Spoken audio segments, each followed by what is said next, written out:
Assalamu alaikum, everyone. Welcome to another deep dive. Today, we're going to be looking at honeycombs. Honeycombs. Yeah, they're pretty amazing. Yeah. Those perfectly hexagonal structures that bees create, you know? Mm-hmm. We're going to explore why bees, as directed by Allah, build these intricate structures Right. and what makes that hexagon shape so special. It's interesting, isn't it? I mean, Yeah. like these seemingly simple structures, they've like captivated mathematicians and scientists. Oh, yeah, for centuries. For centuries. All the now. Yeah. Absolutely. And, Allah even mentions bees and their honey in the Quran. Yes, he does. Surah An-Nahl, verses 68 and 69. Yes. Highlighting them as a sign for those who reflect. Mm-hmm. It's a reminder that even in the smallest of creatures, we can find evidence of Allah's wisdom and design. For sure. But before we get too deep into the spiritual side, Yeah. let's talk about the math and the science behind these amazing structures. Okay, I think that's a great approach. So let's start with a question. Why do you think honeycombs are hexagonal? Is it just for looks, or is there like a deeper reason behind it? Well, I know bees are incredibly efficient creatures. Right. They've got this whole system down to a science, from collecting nectar to building the hive. So I'm guessing there's got to be a practical reason for that hexagon shape. You're absolutely right. Okay. It all comes down to efficiency. Okay. Using the least amount of material, which in this case is beeswax, Right. to create the most storage space. Makes sense. Now imagine if bees used other shapes like, say, octagons. What do you think would happen?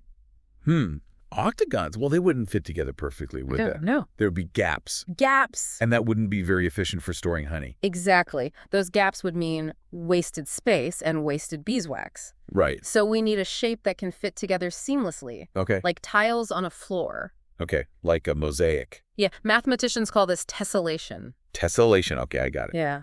So are you saying that only hexagons can tessellate? Not quite. There are other regular polygons that can tessellate too. Okay. It all has to do with their interior angles. Okay. Think of it this way: to create a continuous pattern, Okay. a shape needs to rotate a full 360 degrees, Okay. right? And the interior angles of the shapes that are meeting at a point must add up to that 360 degrees. So like with squares, each corner is a 90-degree angle. Right. 4 squares meeting at a point would equal 360 degrees. Precisely. And there's a formula to calculate the interior angle of any regular polygon. Oh, wow. It's 180 times n minus 2 Okay. divided by n, where n is the number of sides. Okay, so we can plug in different numbers for n representing different shapes. Right. And see which ones have the right interior angles to tessellate. Exactly. And if you do the calculations, you'll find that only triangles, squares, and hexagons work. Okay, well, that narrows it down. It does. But we still need to figure out why the hexagon is the best choice, right? Right. Remember, bees want to maximize storage space Yep. while minimizing the amount of wax that they use. Yeah. And that's where the hexagon really shines. So how do we compare these shapes to see which one is the most efficient? So let's imagine an equilateral triangle, a square and a hexagon, all with sides of the same length. Okay. We can calculate their areas using their respective formulas. Okay. And what you'll find is that the hexagon encloses the most area Okay. with the same perimeter as the other shapes. So for the same amount of building material, the hexagon gives you the most storage space. Exactly. Huh. It's the most efficient way to enclose space, and that's why bees, guided by Allah's wisdom, instinctively choose this shape. It allows them to store the maximum amount of honey using the least amount of precious beeswax. That is remarkable. It's remarkable. SubhanAllah. It Yeah. really is. So we know why the hexagon is the best shape, Right. but how do bees actually make these perfect hexagonal cells? That's a great question, and that leads us to the fascinating world of bee behavior and the physics of wax and how that all works together. That does sound fascinating. Yeah, it is. It is pretty amazing when you consider that they don't have, like, blueprints or rulers to measure angles. Yeah, I was just thinking that. Yeah. So how do they get these precise shapes without any tools? It almost seems magical. You know what's fascinating is that they don't actually start with hexagons at all. Oh, really? They begin by building circular cells. Wait, so circles. But how do circles become hexagons? It has to do with the physics of heat and wax. Okay. As the bees build these circular cells close together, The heat generated by their bodies softens the wax. You see, beeswax has a relatively low melting point. Okay. So the soft wax starts to flow and kind of meld together. So the soft wax kind of like starts to... Yeah. Yeah. Okay, I see where you're going with it. So the wax starts to flow and kind of melds together. Exactly. And because of surface tension, Okay. you know that force that makes water droplets bead up? Right. The wax walls between the cells? They naturally pull inwards at the junctions. So those points where the circles meet, the wax is pulled in, and that creates this straight edge of the hexagon. Precisely. Wow. And since the cells are packed together in a honeycomb structure, Right. those straight edges end up forming 120-degree angles, which, as we discussed earlier, is the defining angle of a hexagon. Subhanallah. That is incredible. So it's not like the bees are consciously measuring out these angles. It's more like this self-organizing system guided by Allah's laws of nature. It really speaks to the inherent efficiency and elegance present in Allah's creation. You know, bees, simply by following their divinely inspired instincts, Right. end up creating a structure that's not just practical, but also mathematically optimal. And this efficiency goes beyond just the hexagonal shape itself. Yes, it does. I was reading that the arrangement of the cells within the honeycomb also contributes to its strength and stability. You're right. How so? For example, the cells are tilted slightly upwards, Okay. which prevents the honey from dripping out. Well, that's clever. A tiny little jar. Exactly. And the walls at the base of the cells are thicker Okay. than the walls on the sides, providing extra support where it's needed most. It's like every little detail has been perfectly engineered for maximum functionality, subhanAllah. And of course, we can't forget about the material itself, beeswax. Right. I mean, it's so light, yet it's so strong. Pliable enough to be shaped, but durable enough to hold all that honey. It really is an amazing substance. It is. And the fact that Allah has provided bees with everything they need to create these marvels of engineering, it's just another testament to his infinite wisdom and power. You know, in Surah An-Nahl, verse 69, Allah says, there emerges from their bellies a drink varying in colors within which there is healing for people. It's a beautiful reminder of the blessings and benefits Allah has placed within his creation. It's true. I've always been fascinated by the healing properties of honey. Yeah. But even beyond that, the way bees work together as a colony is incredible. It is. Each bee has a specific role to play, whether it's the queen laying eggs, the worker bees building the honeycomb, or the drones mating with the queen. Yeah. And this division of labor ensures the survival and prosperity of the entire hive.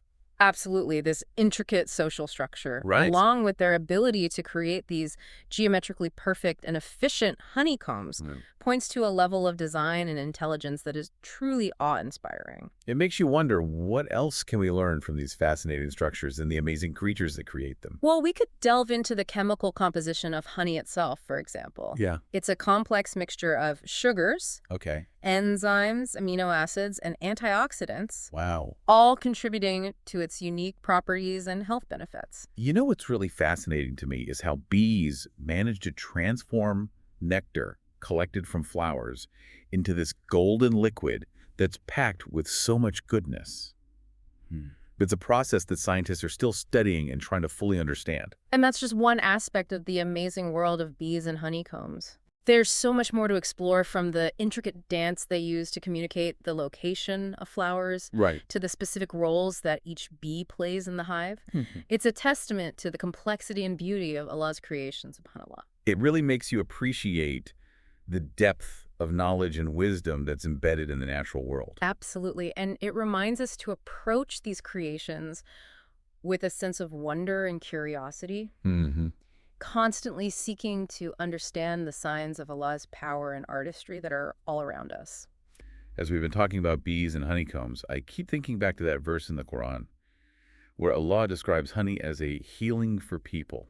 I've always found that fascinating. It is a powerful verse, isn't it? Yeah. Surah An-Nahl, verse 69.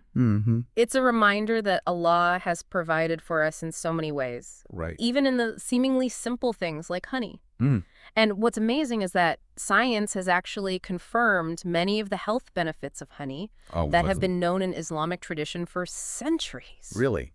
Tell me more about that. What kind of scientific evidence is there to support the healing properties of honey? Well, for one thing, honey has been shown to have antibacterial properties. Okay. And this is partly due to its high sugar content, Okay. which creates an environment where bacteria can't easily grow. Right. But honey also contains special enzymes that produce hydrogen peroxide, Okay. which is a natural antiseptic. So it's like a double whammy against bacteria, subhanAllah. Exactly. And there's more. Oh, wow. Honey also has antifungal and antiviral properties, Okay. making it effective against a wide range of infections. It's even been used in some hospitals to treat wounds and burns because it can help promote healing and reduce scarring. That's incredible. It's amazing how something so natural can have such powerful medicinal properties. Right. And it makes me think about that hadith where the Prophet Muhammad, peace be upon him, said, honey is a remedy for every illness, and the Quran is a remedy for all illnesses of the mind. That's a beautiful hadith, and it really highlights the importance that Islam places on both physical and spiritual well-being. And, it's not just honey itself that has healing properties. Oh, right. Even beeswax. Okay. The material of the honeycomb has been used in traditional medicine for centuries. That's interesting. What kind of things is beeswax used for? Well, beeswax is known for its anti-inflammatory and soothing properties. Okay. It's often used in salves and ointments for skin conditions like eczema and psoriasis.